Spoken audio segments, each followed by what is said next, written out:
안녕하세요. 저는 서울에서 살고 있는 30대 여자입니다. 다름이 아니라 제가 오늘 제 사연을 좀 소개해보고 싶어서요.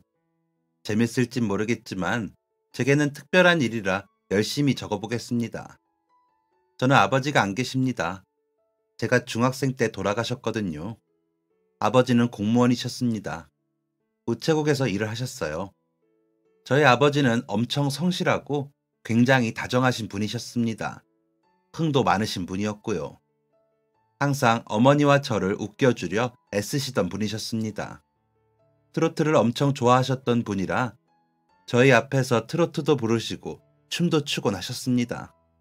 또 이벤트도 자주 하시던 분이셨습니다. 기념일도 아닌 날에 그냥 어머니와 어울릴 것 같아서 샀다며 꽃다발을 내밀기도 하셨고, 제가 초등학교 저학년 때까지는 크리스마스마다 산타 분장을 하시기도 하셨고요. 게다가 얼마나 가정적이셨는지 모릅니다. 주말에는 어머니가 쉬는 날이고 아버지가 집안일을 하는 날이라며 어머니가 주방에 들어오지도 못하게 하셨고, 화장실 청소도 도맡아서 하셨습니다. 술, 담배도 안 하셨고요. 이렇기에 어머니 친구분들은 어머니를 참 많이 부러워하셨습니다. 어떻게 그런 남자가 있냐며 결혼을 참 잘했다면서 말이죠. 완벽하다는 말이 딱 어울리는 제 아버지가 병에 걸렸다는 것을 알게 된 것은 제가 초등학교 6학년 때였습니다. 4년 만에 아버지는 건강검진을 하셨고 췌장암 판정을 받으셨습니다. 아버지가 그토록 심각한 얼굴을 하고 계신 건 처음 봤습니다. 항상 입가에 미소가 번지고 눈은 반짝이던 아버지가 암 판정을 받으신 후에는 웃지 않으셨습니다. 굳어버린 시멘트처럼 표정이 아주 딱딱하셨습니다. 어머니는 하염없이 눈물을 흘리셨습니다. 갑작스러운 상황에 우리 가족은 아주 불안했고 덜덜 떨었습니다. 하지만 다행히도 말기는 아니기에 수술이 가능했습니다. 암세포가 있는 췌장과 그 주변의 일부를 제거하는 수술이었습니다. 어머니가 수술 동의서에 보호자 서명을 하는데 의사 선생님이 아주 무서운 말씀을 많이 하셨습니다. 어떤 병에 걸릴 수 있다, 깨어나지 못할 수 있다, 사망할 수 있다 등등. 6학년이 듣기에는 너무나도 무서운 말들이었지만 어머니께서 담담한 표정으로 듣고 있어서 저도 가만히 있었습니다. 아버지는 10시간이 넘는 수술을 하셨습니다. 수술실 앞에 앉아 있는데 몇 번이고 수술실 문이 열리고 닫힐 때마다 심장이 두근거렸습니다. 그리고 긴 시간 끝에 아버지 수술을 한 의사 선생님이 나오셨고 저희를 부를 때 제 심장은 터지는 줄 알았습니다.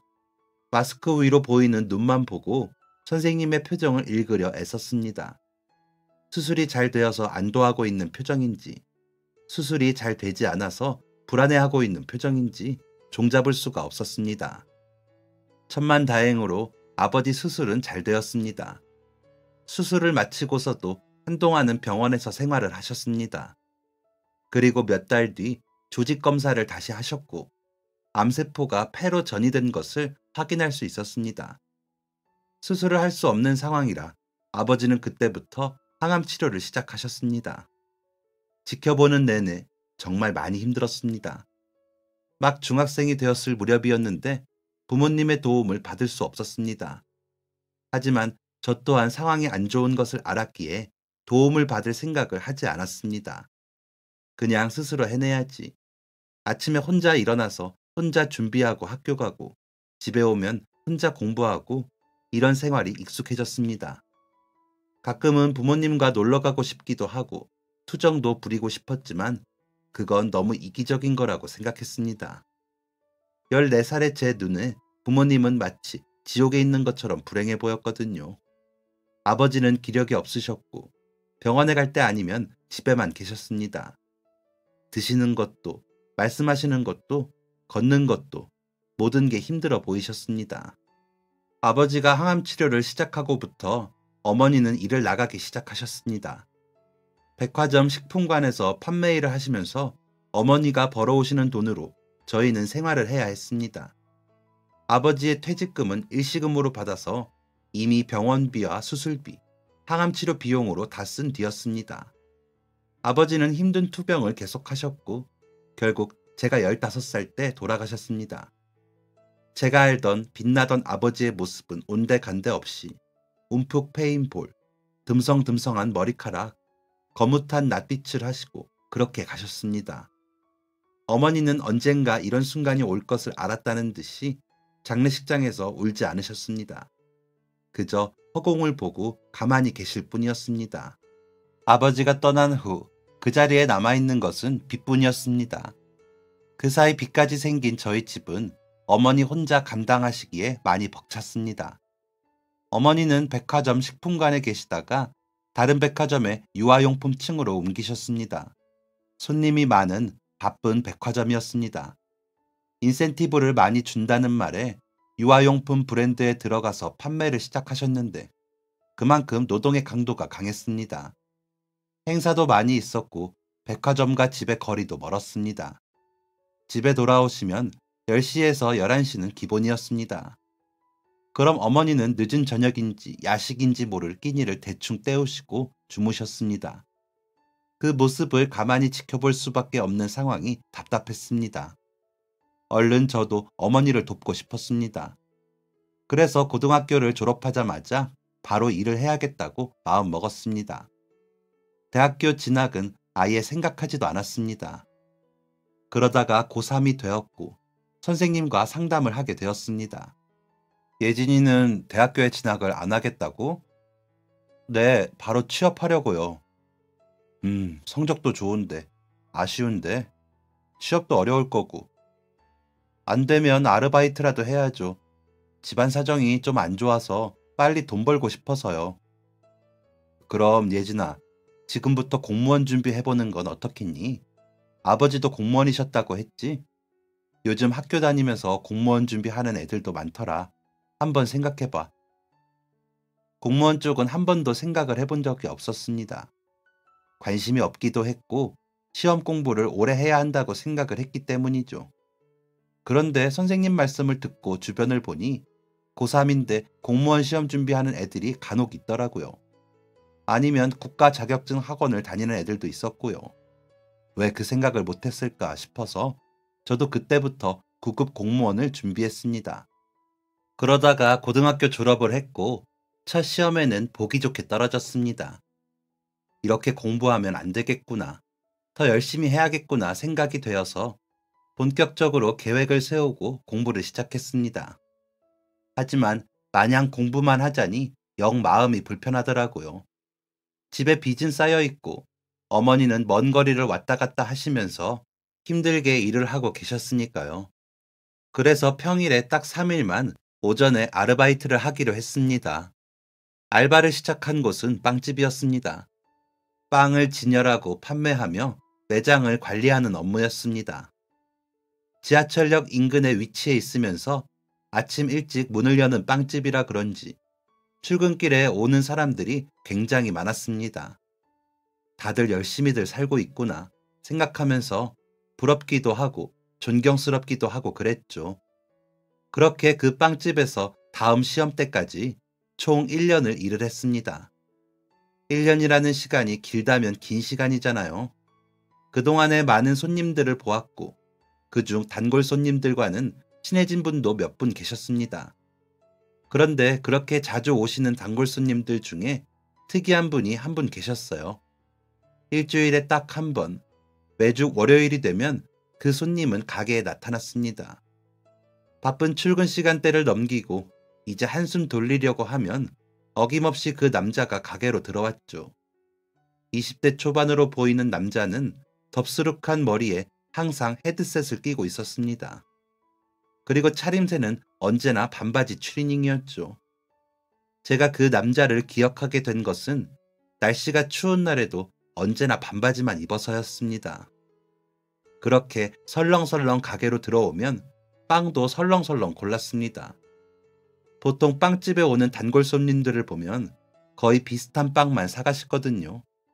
식빵, 맘모스빵처럼 큰 빵을 사가시는 아주머니도 계시고 크림빵, 초코빵 같이 안에 크림이 들어있는 빵을 사가시는 분도 계시고 단팥빵, 꽈배기처럼 추억을 떠올리는 빵을 사가시는 어르신도 계셨고요.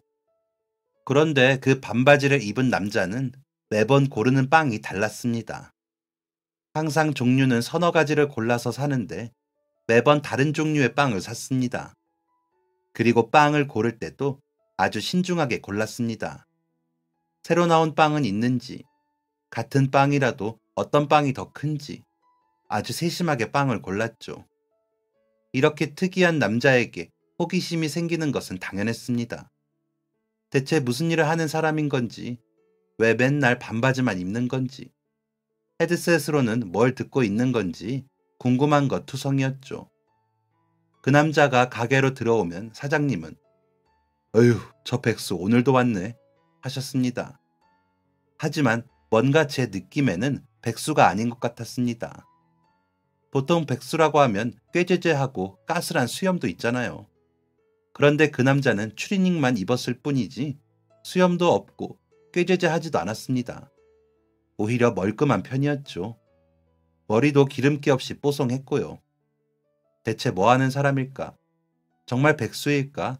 궁금해하다가 저는 더 참을 수가 없어서 궁금증을 해결하기로 마음먹었습니다.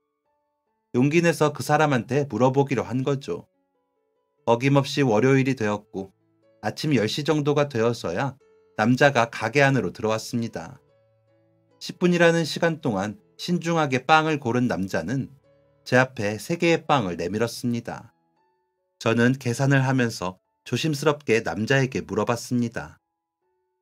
매주 월요일마다 오시네요. 다른 날은 빵 안 드세요? 아, 네. 이제 가을이 되려나 좀 선선하던데 반바지 안 추우세요? 반바지? 네. 뭔가 대화가 오가야 물어볼 타이밍이 생길 텐데 남자는 영 시큰둥한 반응이었습니다. 하기사 그렇기도 하겠죠. 갑자기 빵집 알바생이 꼬치꼬치 캐물으니까요. 제가 말주변이 없어서 빙빙 돌려 말하는 것도 잘 못하겠고 남자 반응도 시큰둥하고 해서 그냥 대놓고 물어보기로 했습니다. 그냥 궁금해서 여쭤보는 건데요. 항상 출근 시간 이후에 오시던데 혹시 무슨 일 하시는지 여쭤봐도 될까요? 무례했다면 죄송합니다. 그런데 진짜 궁금해서요. 남자는 가만히 저를 보더니 허공을 보면서 고민하는 듯 했습니다. 잠깐 동안 하더니 갑자기 계산이 다 된 빵을 집어들었습니다. 이거요. 네? 빵이요. 이쪽이래요. 그쪽처럼요. 아, 이쪽 일이라니. 저처럼 빵집 알바생이라는 건지, 빵을 만드는 사람이라는 건지 뭔지 알 수는 없었지만 제가 예상한 대로 백수가 아니라니 그것만으로도 궁금증이 해결되었다 했습니다. 그 사건 이후로도 남자는 매주 월요일마다 빵집에 왔습니다. 한 가지 달라진 점이 있었다면 바로 저희들 사이에 종종 대화가 오갔다는 것입니다. 제가 직업을 물어본 그 다음 주에 남자가 제게 먼저 말을 걸었습니다. 머리가 달라졌네요. 아, 좀 무거워서 단발로 잘랐어요. 단발. 네, 안녕히 계세요. 대체로 대화는 이런 식이었습니다. 영양가도 없고, 짧고, 의도도 모르겠는 이상한 대화였죠. 하지만 왜인지 저는 이 대화가 재밌었습니다. 매일 공부만 하는 일상에서의 소소한 재미랄까요?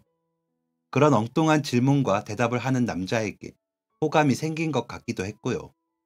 하지만 저는 고시생이었습니다. 연애나 사랑 따위에 허비할 시간이 없었습니다. 물론 그 남자가 제게 관심이 있는지 없는지조차 알 수 없었지만요. 그렇게 시간이 흘러 저는 시험을 2달 남겨두고 빵집을 그만두게 되었습니다. 그만두기 전 마지막 월요일, 그 남자는 어김없이 빵집으로 등장했습니다. 정말 수많은 고민을 했습니다. 번호라도 물어볼까? 아니면 만날 약속이라도 잡을까? 하지만 고시생 주제에 이런 감정이 가당키나 할까? 그런데 여자친구가 있으면 어떡하지? 혹시 결혼이라도 했으면? 혼자서 이런 추측들을 하면서 고민을 했습니다. 어느덧 남자가 여느 때처럼 빵 3개를 들고 카운터로 다가왔고 아직 정리되지 않은 머릿속은 복잡하기만 했습니다. 느릿하게 계산을 하면서 마음을 다잡았습니다. 그래, 전화번호라도 물어봐야겠다. 그런데 그때였습니다. 남자의 추리닝 반바지 주머니에 있는 핸드폰이 시끄럽게 울렸습니다. 남자는 헤드셋을 목에 걸치고 핸드폰을 꺼냈습니다. 그리고 핸드폰에 뜬 발신자의 이름을 보고 활짝 웃었습니다.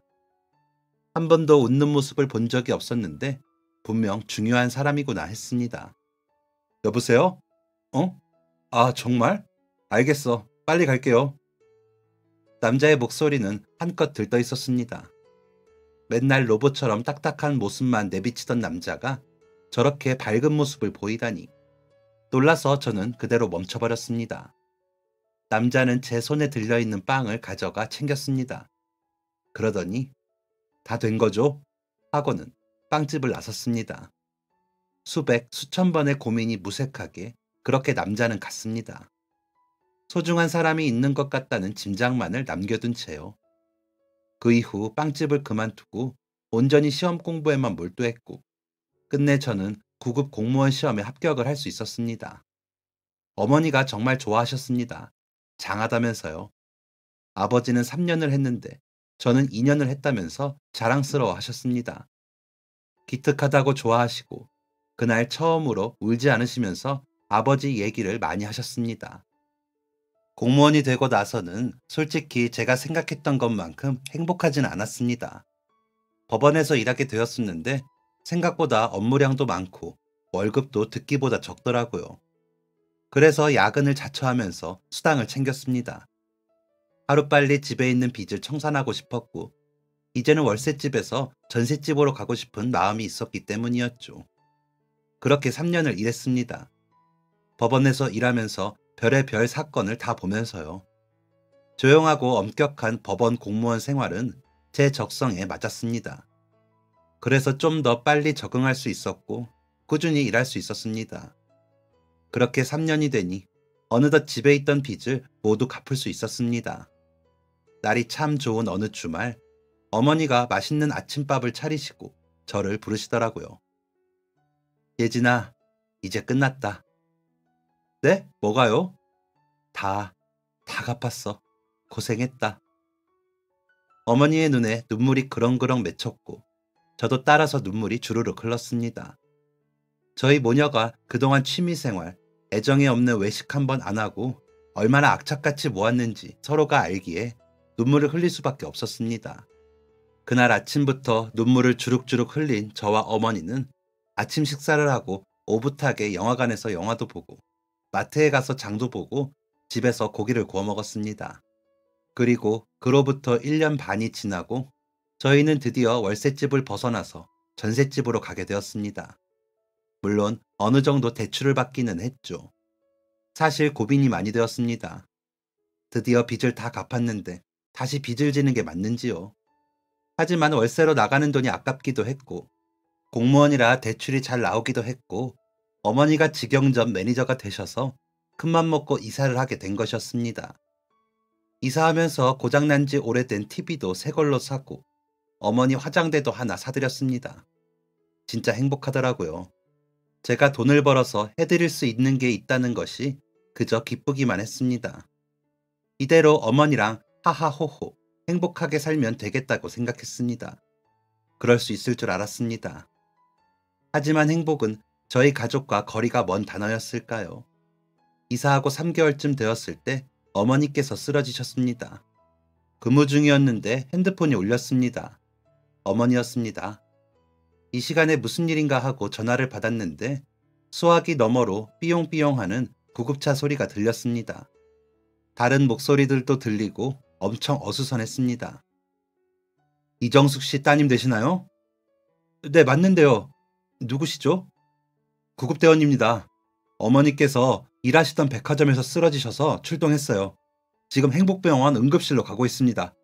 혹시 지금 오실 수 있으신가요? 네, 갈게요. 어머니가 계신 병원으로 가는 내내 아버지 생각이 났습니다. 아버지가 아프다는 말을 들었을 때, 아버지가 투병하시는 모습, 아버지의 죽음까지 그 기억이 악몽처럼 머리에 계속 맴돌았습니다. 택시에서 내리자마자 응급실 안으로 뛰어들어갔습니다. TV에서 보면 응급실은 엄청 정신없고 사람도 많던데 제가 간 병원은 그렇지 않았습니다. 너무 고요했습니다. 응급실 안은 빈 침대 없이 꽉 차 있었지만 많은 사람들과 어울리지 않게 이상하게 고요했습니다. 그래서 더 불안했습니다. 간호사가 저를 어머니에게 데려다 주었습니다.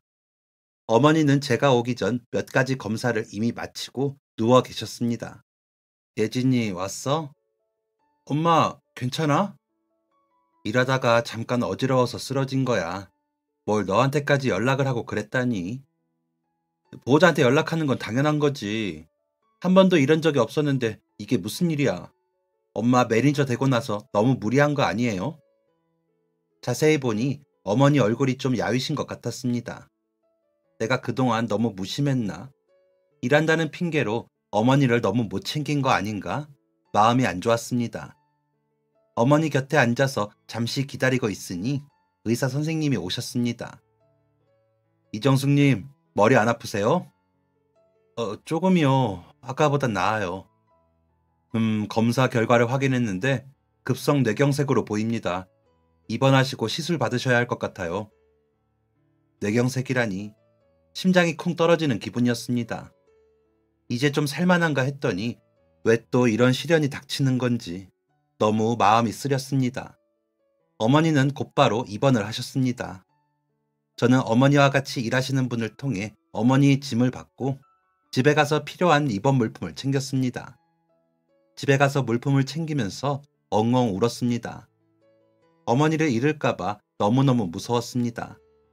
하지만 어머니 앞에서 슬퍼하면 어머니가 속상해 하실 것 같아서 눈물을 꾹 참고 병실로 들어갔습니다. 그런데 어머니가 계신 자리에 간호사와 의사들이 몰려 있더라고요. 무슨 일인가 하고 가봤습니다. 아무리 뇌경색이 증상이 빠르다고 하지만 몇 시간 사이에 어머니의 왼쪽 다리에 마비가 왔습니다. 하늘이 무너진다는 게 이런 거구나 싶어서 참지 못하고 어머니 앞에서 엉엉 울어버렸습니다. 어머니는 시술과 재활까지 총 한 달 반 정도를 입원하게 되셨습니다. 1주에서 2주 정도 혈전 용액을 투여하면서 막힌 혈관을 뚫는 마음 졸이는 싸움이 시작되었습니다. 저는 곧장 휴가를 신청하려 했습니다. 일보다 어머니의 건강이 훨씬 중요했으니까요. 그런데 어머니가 그러지 말라고 하시더라고요. 예진아, 그냥 출근해. 엄마 괜찮아. 괜찮기는 내가 돌봐야지. 우리 대출금도 갚아야 하는데 엄마도 이대로면 한동안 일 못할 테고 병원비도 만만치 않을 텐데 한 푼이라도 더 벌어야지. 이 문제로 어머니랑 실랑이를 좀 했습니다. 그런데 어머니는 아버지가 편찮으시고 겪게 되신 생활고에 대한 두려움이 있으신 것 같더라고요. 그때 정말 많이 힘들었으니까요. 어머니의 마음을 100번 이해하고 결국 어머니의 뜻을 꺾지 못한 저는 계속해서 출근을 하게 되었습니다. 퇴근하면 집에 잠시 들려서 씻고 옷을 갈아입고 다음 날 출근할 때 입을 옷을 챙겨서 병원으로 갔습니다. 어머니 간호를 하고 곁에서 잠을 자고 아침에 일어나서 병원에서 직장으로 곧장 출근을 했습니다. 어머니의 뜻대로 출근을 하긴 했지만 마음이 영 불편했습니다.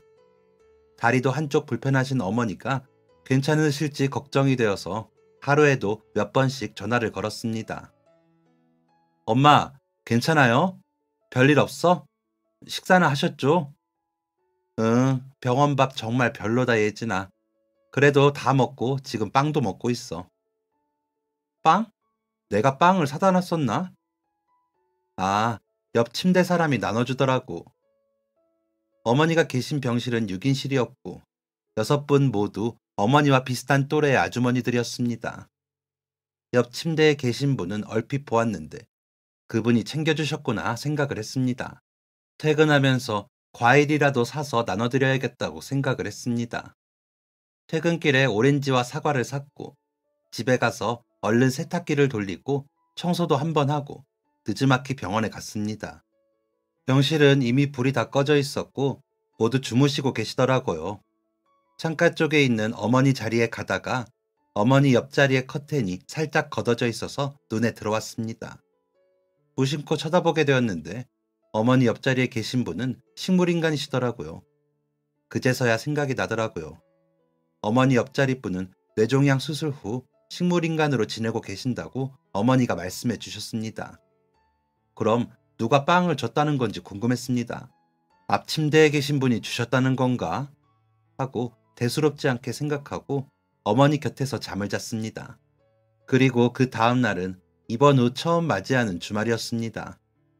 과일을 깎아서 병실에 계시는 분들께 나눠드리고 저도 어머니랑 같이 나눠 먹었습니다. 점심 먹고 병원 앞에 산책이라도 갈까 하면서 얘기를 하고 있는데 커튼 밖에서 누가 아주머니 하면서 불렀습니다. 커튼을 걷어보니 한 남자가 서 있었습니다. 남자가 생글생글 웃으면서 서 있는데 저는 처음 보는 사람이라 누구지 생각하고 있는데 어머니가 박수를 치시면서 반기더라고요. 아이고, 가게 갔다가 오는 거예요? 네, 다녀오면서 빵 좀 가져왔어요. 어제 단팥빵 맛있다고 하셔서 잔뜩 가져왔는데 이것 좀 드세요. 아이고, 뭘 이런 걸 줘요. 고마워요. 잘 먹을게요. 남자는 커다란 종이봉투에 든 빵을 어머니에게 건넸습니다. 그리고 어머니뿐만 아니라 병실에 있는 아주머니들 모두에게 찾아가서 한 분 한 분 인사를 드리고 빵을 나누어 주었습니다. 보험 파는 사람인가 싶어서 어머니에게 여쭤보니 어머니 옆에 누워 계신 아주머니의 아들이라고 하더라고요. 어머니 바로 옆 식물인간으로 계신 그분이요. 낮에는 그 아들이 항상 있는데 밤에는 일하러 가야 해서 자리를 비워가지고 종종 병실에 있는 사람들한테 고마운 마음을 전하려고 빵을 돌린다고 했습니다. 착한 사람이구나 생각하면서 다시 남자를 물끄러미 보는데 다시 보니 어딘가 낯이 익었습니다. 어디선가 본 것 같았습니다. 법원에서 봤나? 아니면 병원에서 마주쳤는데 기억을 못하는 건가? 생각하는 사이에 남자는 병실에서 나가버렸죠. 그러다 한 30분쯤 뒤에 남자가 병원 샤워실에서 씻고 왔는지 목에는 수건을 두르고 편한 차림으로 갈아입고 나타났습니다. 세상에, 순간 저는 너무 놀라서 자리에서 벌떡 일어났습니다. 엉덩이에 용수철이 달린 것처럼 튀어올랐습니다. 너무너무 놀랐거든요. 왜냐면 그 남자의 모습이 수년 전 제가 아르바이트를 했던 빵집에서 본 그 반바지 남자의 모습과 똑같았기 때문입니다. 과거 빵집에 나타날 때는 앞머리가 눈을 살짝 가리고 있어서 얼굴을 자세히 본 적이 없었거든요. 병원에서 봤을 땐 머리를 깔끔하게 올리고 있었고요. 그런데 샤워를 하고 나오니 젖은 머리가 눈을 살짝 가리고 과거와 똑같이 반바지 차림을 하고 있는데 그 모습이 너무 강렬해서 한 번에 알아볼 수 있었습니다. 어? 자리에서 튀어오르며 저도 모르게 소리를 질렀습니다. 병실에 있는 모두가 저를 쳐다봤습니다. 그 남자 또한 마찬가지로요. 나 알죠? 사람들이 쳐다보는 시선은 눈치채지도 못한 채 남자에게 다시 한번 소리를 쳤습니다. 반갑기도 하고 신기하기도 해서 가슴이 콩닥콩닥 뛰었거든요.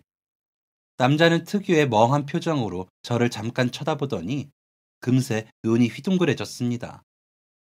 어? 남자도 저를 알아보고 소리를 치더라고요. 그리고는 둘이 갑자기 웃음이 빵 터졌습니다. 그렇게 웃어본 게 얼마만인지 모를 정도로 오랜만에 크게 웃었습니다. 남자와 저는 병실 로비로 향했습니다. 자판기에서 캔커피를 2개 뽑아서 사이좋게 하나씩 나눠 마셨습니다. 남자의 어머니는 뇌종양 수술 후 뇌출혈이 재발해서 병원 생활을 하고 있다고 했습니다. 알고 보니까 저희 빵집을 매주 월요일마다 오던 그때의 남자의 어머니가 뇌종양으로 고생을 하고 계시던 때라고 하더라고요. 제가 남자에게 무슨 일을 하냐고 물었을 때 남자는 빵을 가리키며 이거요 라고 했고 그 궁금증이 그제야 풀렸습니다. 남자는 제빵 공부를 하고 있었습니다. 어머니는 뇌종양에 아버지는 계시지 않고 어머니 간병을 해야 하는 상황이라 학원에 다닐 여유가 전혀 없었다더라고요. 그래서 방법을 찾던 중에 작은 호텔에서 새벽에 빵을 구울 아르바이트생을 찾았고 남자가 그곳에서 일을 했다고 했습니다. 빵 공부는 하고 싶고 하지만 여건은 안 되니 어떻게 해서든 공부할 길을 찾은 거였죠. 남자는 호텔에서 새벽에 4시간 동안 반죽을 치고 빵을 굽고 퇴근을 했다고 했습니다. 그리고 퇴근 후에 집에 가서 샤워를 마친 후 제가 아르바이트를 했던 빵집에 왔다고 하더라고요. 제가 일했던 빵집뿐만 아니라 다양한 빵집을 다녔다고 했습니다. 다른 가게는 빵을 어떻게 만드는지, 어떤 메뉴가 인기가 많은지 공부하고 싶어서요. 그래서 남자는 항상 그렇게 멀끔하게 샤워를 마친 후였지만 추리닝 차림이었던 겁니다. 그제서야 그때의 궁금증이 조금 풀리더라고요. 그래서 용기 내어서 지금도 그렇게 빵을 만드냐고 물었습니다. 어머니에게 빵을 가져다 드린 것을 보니까 왠지 계속 그쪽에서 일을 하는 것 같더라고요. 얘기를 들어보니 그 몇 년 사이에 남자는 제과제빵 기능사 자격증을 땄고 빵집 창업을 해서 지금 빵집 운영을 하고 있다고 했습니다. 병가도를 해야 하는 입장이라 늦은 밤에 가게에 출근해서 이른 아침까지 빵을 만들어 두고 아침에 출근하는 직원들한테 가게를 맡겨두고 병원에 온다고 하더라고요. 벌써 이런 생활을 1년째 하고 있다고 했습니다. 저는 당장 일주일도 힘든데 어떻게 1년이라는 시간을 병간호할 수 있는 건지 신기하기도 하고 존경스럽기도 했습니다. 그러면서 그 남자가 말을 하더라고요. 그쪽 어머니에게 들었는데 공무원이시라 바쁘다고. 혹시 제 도움이 필요하면 언제든지 말씀하세요. 제 힘이 닿는 만큼은 보살펴 드릴게요. 1년 동안 병원에 있다 보니 병간호는 선수급이거든요. 사실 너무너무 고마웠습니다. 솔직히 상황이 많이 벅찼는데 선뜻 도와준다고 하니 제게는 감사한 일이었죠. 하지만 잘 알지도 못하는데 도움을 요청하기에 미안한 생각이 들어서 대놓고 말하지는 못했습니다. 그런데 제가 직장에 있는 사이에 어머니와 그 남자와 친분이 쌓였고 제가 모르는 사이에 어머니가 그 남자의 도움을 많이 받았더라고요. 거동이 불편하신데 화장실 갈 때도 도움을 받았고 간호사의 도움이 필요할 때도 도와주었고 식사하는 것도 도와드렸고요. 고마운 반, 미안한 반이었습니다. 자신의 어머니도 챙기기에 벅찰 텐데 식물인간이신 자신의 어머니를 1년 동안 욕창 한 번 없이 보살핀 것도 대단하고 그 동시에 저희 어머니를 챙겨주신 것에 너무 감사했습니다. 그래서 저는 남자한테 밥을 한번 사겠다고 했고 남자가 그런 맛있는 거 먹을 거라며 주말 저녁 식사를 함께 하자고 했습니다. 병원밥으로 어머니 저녁 식사를 챙겨드리고 늦은 저녁 9시 반쯤에 남자와 저는 병원 밖으로 나섰습니다. 병원 건너편에 있는 치킨집으로 남자가 안내했습니다. 술 먹어요? 저는 맥주 하나 먹고 싶은데 시켜도 돼요? 남자가 생글생글 웃으면서 물었고 저는 고개를 끄덕이고 남자를 따라서 맥주를 하나 더 시켰습니다. 얘기를 하는 내내 이 남자 참 괜찮다는 생각이 들었습니다. 예전에 빵집에서 봤던 매력과는 또 다른 매력이 비치는데 참 바르고 생각도 깊고 멋지다고 느껴졌습니다. 그래서 치킨을 먹는 내내 고민했습니다. 이 남자와 더 나은 인연으로 발전하는 것이 맞는 걸까? 전화번호라도 물어볼까? 하는 고민이요. 하지만 술이 알딸딸하게 취한 남자의 말에 저는 그 생각을 접을 수밖에 없었습니다. 아버지도 없고 어머니 뇌졸중 수술 잘 마친 후에 무리해서 창업한 거라 빚도 산더미인데 어머니가 다시 아프시고 제대로 가게 운영이 안 돼요. 나는 진짜 앞으로 어떻게 살아야 할지. 아무것도 필요 없으니까 우리 어머니와 다시 일상생활을 함께 했으면 좋겠어요.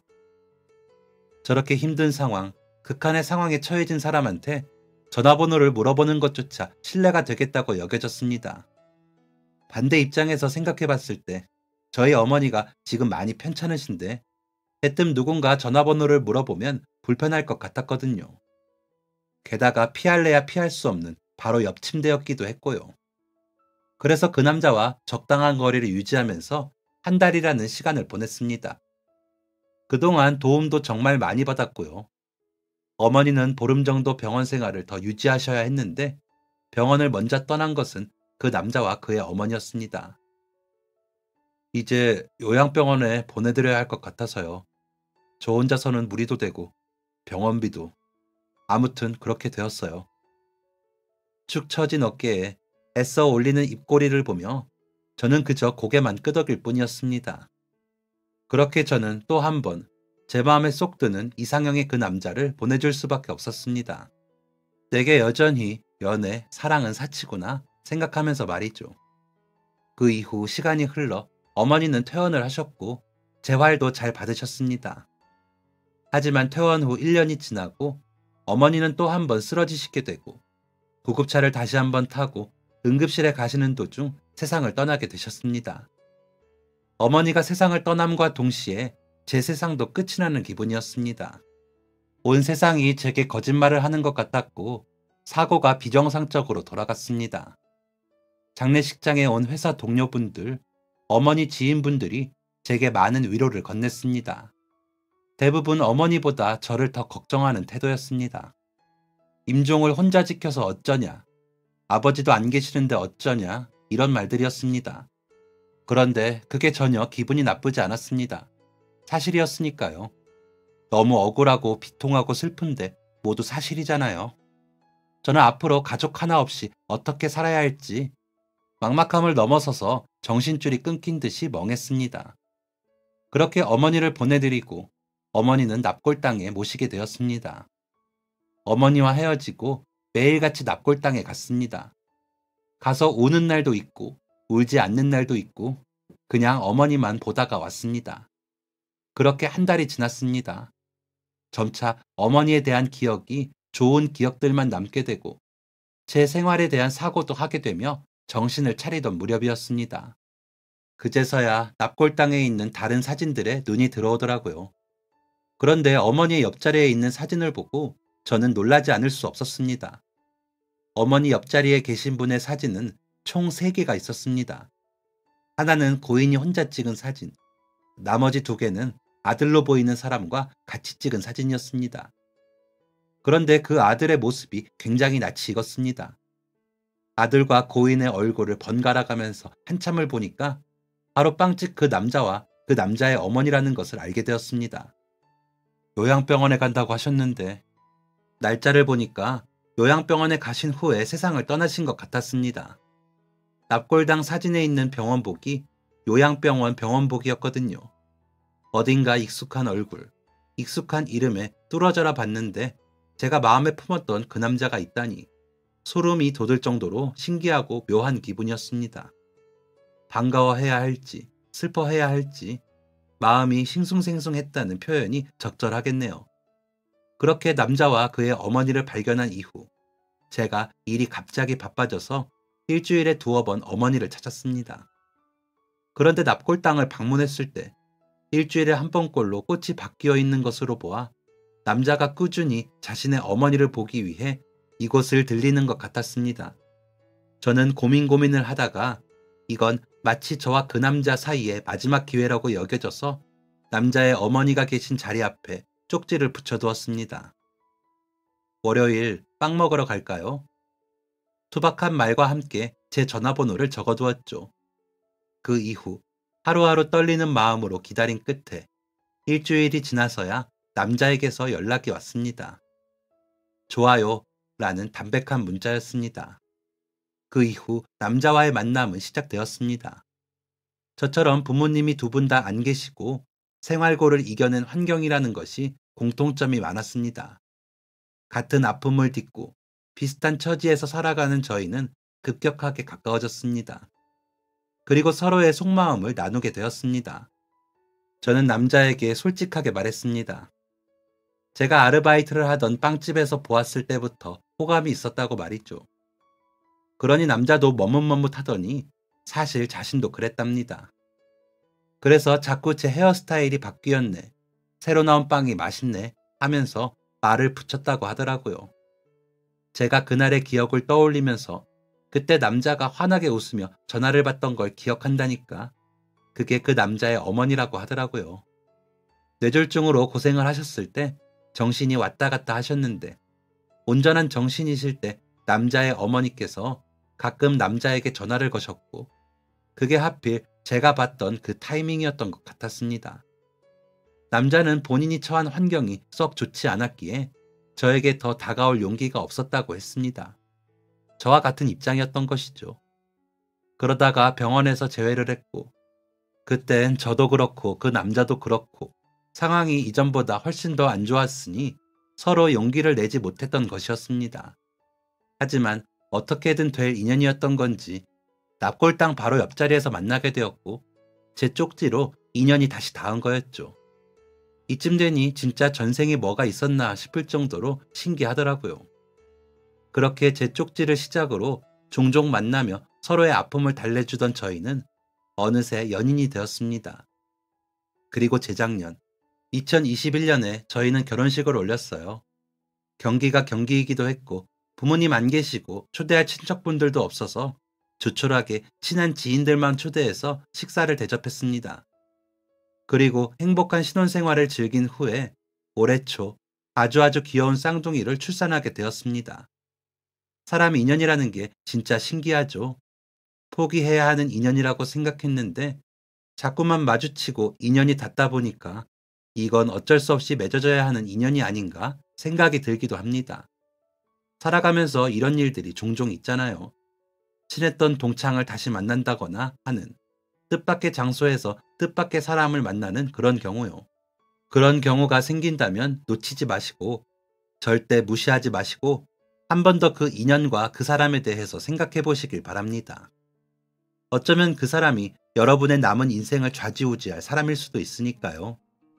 제 곁을 떠난 어머니와 아버지를 대신해서 너무나도 멋진 남편과 세상에서 제일 귀여운 아이들이 찾아와 주었습니다. 어쩌면 아주 오래전부터 우린 만날 운명이었는지도 몰라요.